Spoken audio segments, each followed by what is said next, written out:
മതേതര ചിന്തയും സഹവർത്തിത്വവും ബാല്യം മുതൽ കുട്ടികളിലുണ്ടാവാൻ മുതിർന്നവർ ശ്രദ്ധിക്കേണ്ടത് എന്താണെന്ന സന്ദേശമാണ് പാഠം നമുക്ക് നൽകുന്നത്. APJ അബ്ദുൽ കലാം രാമേശ്വരം എലിമെൻ്ററി സ്കൂളിലെ 5ാം സ്റ്റാൻഡേർഡിൽ പഠിക്കുമ്പോൾ ഒരു ദിവസം ഒരു പുതിയ അധ്യാപകൻ ക്ലാസ്സിൽ എത്തി. ഒരു മുസ്ലിമാണെന്ന് തിരിച്ചറിയുന്ന തൊപ്പി ധരിച്ചിരുന്ന അദ്ദേഹം പൂന്നൂലിട്ട രാമശാസ്ത്രിയുടെ അടുത്താണ് പതിവായിരുന്നത്. ഒരു ഹൈന്ദവ പുരോഹിതൻ്റെ പുത്രൻ ഒരു മുസ്ലിം ബാലനോടൊപ്പം ഇരിക്കുന്നത് പൊരുത്തപ്പെടാൻ ആ അധ്യാപകന് ആയില്ല.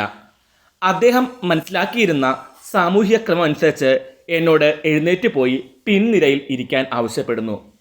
അദ്ദേഹത്തിന് വലിയ ദുഃഖമുണ്ടായി. അതുപോലെ തന്നെ രാമദാസ് ശാസ്ത്രിക്കും. പിൻനിരയിലെ ഇരിപ്പിടത്തിലേക്ക് ഞാൻ മാറിയപ്പോൾ ആ സുഹൃത്ത് വല്ലാതായതുപോലെ തോന്നിച്ചു. ആ സമയത്തെ അദ്ദേഹത്തിൻ്റെ വിതുമ്പുന്ന മുഖത്തിൻ്റെ പ്രതിച്ഛായ വളരെ കാലം അദ്ദേഹത്തിൻ്റെ മനസ്സിൽ മായാതെ കിടന്നു. സ്കൂൾ വിട്ട് വീട്ടിൽ ചെന്ന ശേഷം ഞങ്ങൾ രണ്ടുപേരും അവരുടെ മാതാപിതാക്കളോട് ഈ സംഭവത്തെക്കുറിച്ച് വിവരിച്ചു. ലക്ഷ്മണശാസ്ത്രി അധ്യാപകനെ വിളിച്ചു.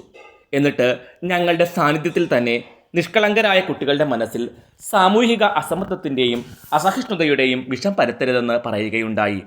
മാത്രമല്ല, ഒന്നുകിൽ ഞങ്ങളോട് മാപ്പ് പറയുക, അല്ലെങ്കിൽ സ്കൂളിൽ നിന്ന് രാജിവെച്ച് ദ്വീപ് വിട്ടു പോവുക എന്ന് ലക്ഷ്മണശാസ്ത്രി അദ്ദേഹത്തോട് മുഖത്തടിച്ച മാതിരി തന്നെ ആവശ്യപ്പെടുകയും ചെയ്തു. ചെറുപ്പക്കാരനായിട്ടുള്ള ആ അധ്യാപകൻ തൻ്റെ തെറ്റായ പ്രവൃത്തിയിൽ ഖേദിച്ചെന്നു മാത്രമല്ല, ലക്ഷ്മണശാസ്ത്രി നൽകിയ ശക്തമായ കുറ്റാരോപണം വഴി ആത്യന്തികമായി പരിവർത്തനപ്പെടുകയുമുണ്ടായി. മൊത്തത്തിൽ നോക്കിയാൽ വിവിധ വിഭാഗങ്ങൾ തമ്മിലുള്ള വേർതിരിവിൻ്റെ കാര്യത്തിൽ വളരെയധികം കേമീകൃതവും ദൃഢവുമായിരുന്നു രാമേശ്വരത്തെ ചെറുസമൂഹമെന്ന് പറയാം.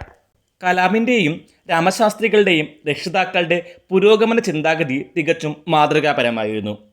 കുട്ടികളുടെ ഹൃദയത്തിൽ സാമൂഹ്യ സമത്വത്തിൻ്റെ മൂല്യങ്ങൾ വേരുറക്കാൻ തീർച്ചയായും ഇത് സഹായിച്ചിട്ടുണ്ടാകും. പാഠഭാഗത്തിലെ ഈ ആശയത്തിന് വർത്തമാനകാലത്ത് വളരെയധികം പ്രസക്തിയുണ്ട്. ഇന്നത്തെ സമൂഹത്തിൽ സാമൂഹ്യ അസമത്വം, അസഹിഷ്ണുത തുടങ്ങിയ വിഷയങ്ങൾ വളരെയധികം ചർച്ചയാകുന്നു. ഇത്തരമൊരു സാഹചര്യത്തിൽ കുട്ടികളുടെ മനസ്സിൽ ഇത്തരമൊരു വിഷം പകരുന്നത് ഭാവിക്ക് അപകടകരമാണ്.